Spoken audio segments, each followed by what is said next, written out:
వి gold trusted gold buyers తాకట్టులో ఉన్న బంగారాన్ని విడిపించి ఈ రోజు ఉన్న మార్కెట్ ధరకే కొనబడును. మరిన్ని వివరాలకు సంప్రదించండి 7771077720. 24వ తేదీ తెల్లవారుజామున 2:40 ఘోర రోడ్డు ప్రమాదం జరిగింది. ఈ ప్రమాదంలో వి కావేరి ట్రావెల్ బస్సు తగలబడింది. 19 మంది చనిపోయినటువంటి ఘటన ఉంది. అంతకంటే ముందు బైకు ఢీకొట్టి ప్రమాదం జరిగింది. ఆ ప్రమాదంలో శివశంకర్ అనేటువంటి వ్యక్తి చనిపోయినటువంటి పరిస్థితి. అయితే అదే బైక్ పైన ప్రయాణించినటువంటి తన తోటి స్నేహితుడు ఎరిస్వామి అంటున్నాడు. స్వామి, ఆ రోజు ఏం జరిగింది స్వామి? రాత్రి నైట్ బయలుదేరినాం సార్. నైట్ బయలుదేరడం వల్ల ఇట్లా మనం తాగేసి మధ్యాహ్నం తాగి ఇంటికి వచ్చి పడుకున్నాం. తర్వాత మళ్ళీ 2 గంటలకు లేచి బయలుదేరినాం. పెట్రోల్ కొట్టించుకున్న తర్వాత డివైడర్కి పోయి తగిలింది. తర్వాత ఆయన అన్నాడు, నేను పోయి డివైడర్ల పైన పన్నా. తర్వాత బస్సు వచ్చి బండిని లాక్కుపోయి మంటలు వచ్చినాయి. దానికంటే ముందు ఒక బస్సు వెళ్ళిపోయింది.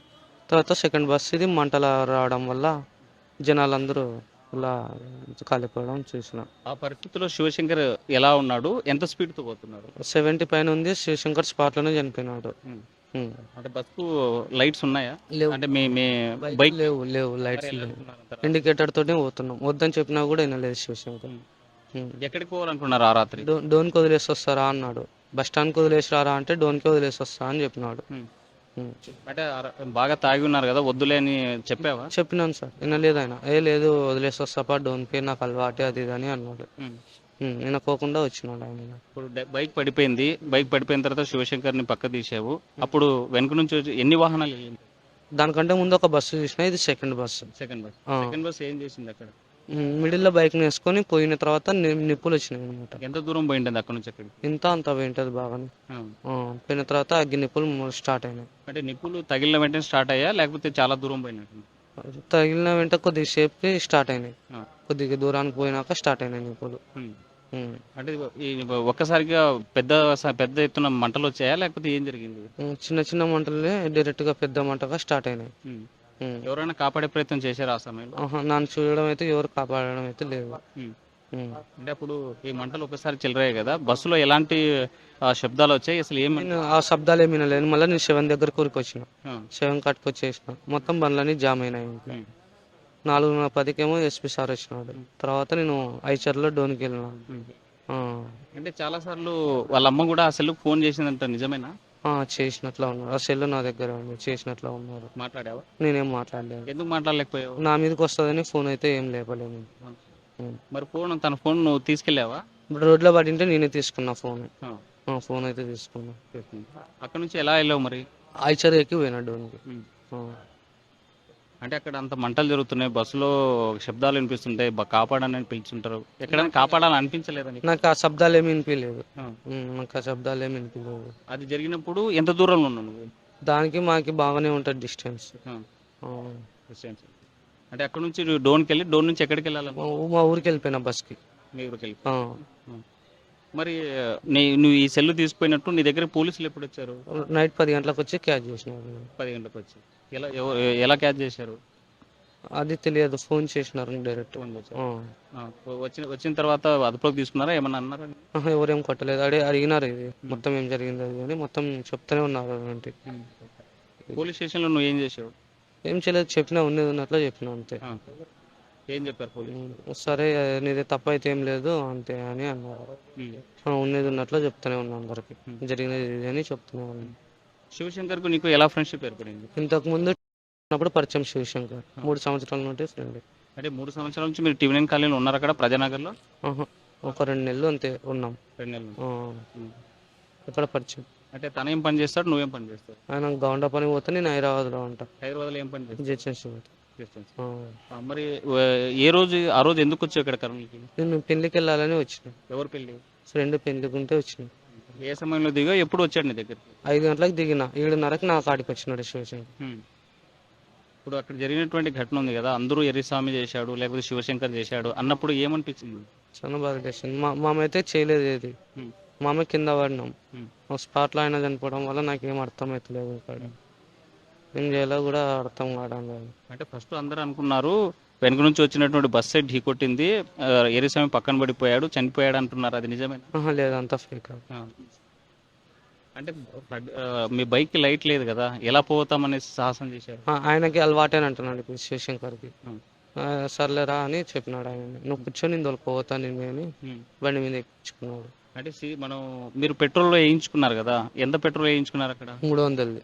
అంటే అప్పటికే మనం సీసీటీవీలో చూస్తే పడిపోయే పరిస్థితి ఉంది, చెప్పలేదు ఆగిపోదామని అన్నావు నువ్వు. చెప్పిన అంటే లైట్గా చినుకులు పడుతుండే. ఉమ్, అంటే పోదాంపా చిన్నగా పోదాంపా అని అన్నాడు ఆయననే. ఉమ్. తర్వాత బండి డివైడర్కి తగులుకొని కింద పడిన. అంటే ఆ సమయంలో బస్సు తగలబడేటువంటి సమయంలో ఆర్తనాలు వచ్చింటే అక్కడ నుంచి ఎన్ని గంటలకు నువ్వు బయలుదేరి? 2:15కి ఇంటికాడ బయలుదేరినాం. 2:45కి మేము కింద పడడం జరిగింది. 3:10కేమో 3:15కో బస్సు అంటుకునింది. బస్సు అంటుకున్న తర్వాత అక్కడికి మొదటగా ఎవరు వచ్చారు? అంటే పోలీసులా లేకపోతే అక్కడ ఏం జరుగుతుంది, సీన్ ఏమన్నా కనిపించిందా? అదే బస్సు అంటుకునింది, ఇంకా అంతే. అంతా వీడియోలు తీస్తుంది. అంటే ఫైర్ ఇంజన్స్ కానీ పోలీసులు కానీ? 4:10కి వచ్చింది ఫైర్ ఇంజిన్. అప్పుడంతా వాతావరణం బాగా రద్దీతో ఉందా? మొత్తం అంతా జామ్ అయిపోయి ఎక్కడ బండ్లు అక్కడ జామ్ అయిపోయినాయి మొత్తం. మరి ఇప్పుడు శివశంకర్ వాళ్ళ అమ్మ చెప్తుంది, నిన్నెప్పుడు నేను చూడలేదు, 2 సార్లే చూశాను అని, ఎర్రస్వామి ఎవరో నాకు తెలియదు అన్నట్టు మాట్లాడుతున్నారు. అది నిజమే? నేను పోవడం అయితే ఒకసారే పోయినా వాళ్ళ అమ్మ కాడికి. ఒకసారి చూసింది నేనైతే. నేను పోవడం అయితే ట్రైన్కి చాలా సార్లు పోయినా. వాళ్ళ అమ్మ చూడడం అయితే నన్ను 2 సార్లే. అంటే వాళ్ళ అమ్మ ఏమంటుందంటే, నా కొడుకుని శివశంకర్ ఎర్రస్వామి చంపేశాడు, చంపి పారిపోయాడు, తగలబెట్టాడు, ఇదంతా చేస్తున్నాడని అంటున్నారు. నిజం? అంతా ఫేక్. ఏం లేదు, అంతా ఫేక్ అన్న. అంత ఫేక్? అంతా ఫేక్. ఎలా ఫేక్ అనుకోవాలంటారు? ఇందులో నిజమేమి అని? చనిపోతే బండిని ఎందుకు తీసుకుంటా? బండి ఎందుకు బస్సులు అంటుకుంటుంది? మేమెందుకు కింద పడతాం? నాకెందుకు దెబ్బలు తగులుతాయి? అసలు ఎర్రస్వామికి ఒక గీత కూడా పడలేదు, దెబ్బే తగలేదని. నాకు ఇదల్లా ఇక్కడ తాకినాయి, ఇక్కడ తాకినాయి, ఇక్కడ పడకూడదు. తగిన దెబ్బలు ఇవేనా? ఇవే. నేను డివైడర్లోకి ఎగిరిపోయినాను, జంప్ అయిపోయాను. అంటే ఢీ కొట్టినప్పుడు రైట్ సైడ్ పడిందా, లెఫ్ట్ సైడ్ ఢీ కొట్టారా? అంటే రైట్ సైడ్ మిడిల్లో ఉన్న డివైడర్కి ఢీ కొట్టి. బైక్ ఏ కలర్లో ఉంది అప్పుడు?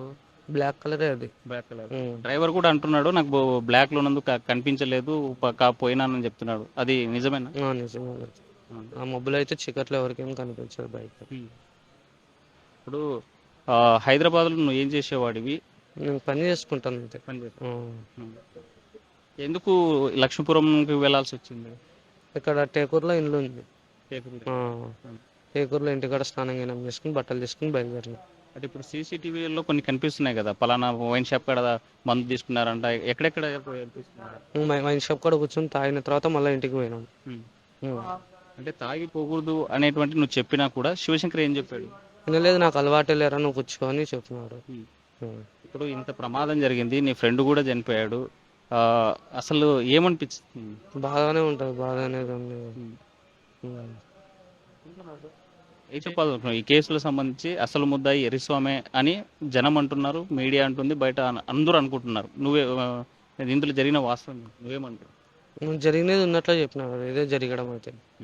జరిగినది అయితే ఇదే. మేము కింద ఉన్నాం, బస్సు రావడం, బస్సు తాగిచ్చి మంటలు రావడం. మేము కావాల్సిన అయితే ఏం చేయలేదు. అంటే ఈ ఇప్పుడు జరిగినటువంటి ఘటనలో ఇంత ఇది జరిగింది కదా, ఈ బాధిత కుటుంబాలకి నీ వైపుగా నువ్వేం చెప్పాలనుకుంటున్నావు? అంటే వాళ్ళంతా బాధపడుతుంటారు కదా, వాళ్ళకి నువ్వేం చెప్పాలనుకో? నాకేం అర్థమవుతలేదు, వాడు చనిపోయినప్పటి నుండి ఇంకేం అర్థమవుతలేదు.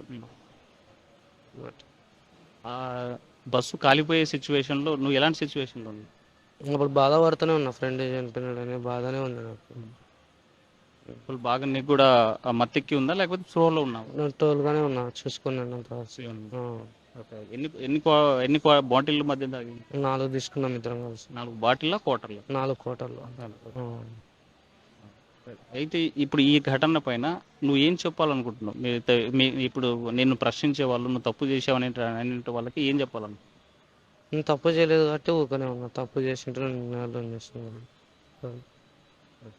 మొత్తం చూసుకుంటే నేను తప్పు చేయలేదు, జరిగినటువంటి ఘటన నా కళ్ళారా చూశాను, ప్రత్యక్షంగా కనిపించినటువంటి పరిస్థితి అయితే అక్కడ ఉంది. అయితే ఘటన జరిగిన తర్వాత నాకు భయం వేసింది, భయం వేసినా అక్కడ పబ్లిక్తో పాటు నేను చూస్తూ ఉండిపోయాను.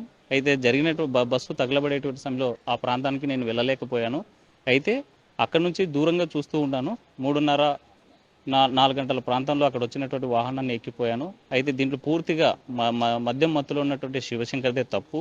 అయితే తను పూర్తిగా నేను వద్దన్నా వారిస్తా ఉన్నా కూడా, లేదు నాకు అలవాటు ఉంది, లైట్ లేకుండా నేను డ్రైవింగ్ చేయగలనేసి ఓవర్ కాన్ఫిడెంట్తో పోవడం వల్లే ఇంతటి ఘోరం జరిగింది. అయితే దీనిపైన ఎర్రస్వామికి సంబంధించినటువంటి విషయంలో తప్పు లేదని ఒకవైపు పోలీసులు భావిస్తున్నారు, మరోవైపు ఆ రకమైనటువంటి ఇన్వెస్టిగేషన్ కూడా జరిగేటువంటి పరిస్థితి ఉంది.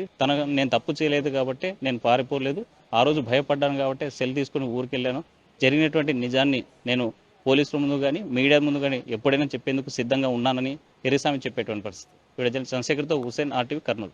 తెలుగులో న్యూస్ కి ఫాస్టెస్ట్ యాప్ ఇప్పుడు టోటలీ న్యూ అవతార్లో జస్ట్ 5 seconds లో కంప్లీట్ న్యూస్.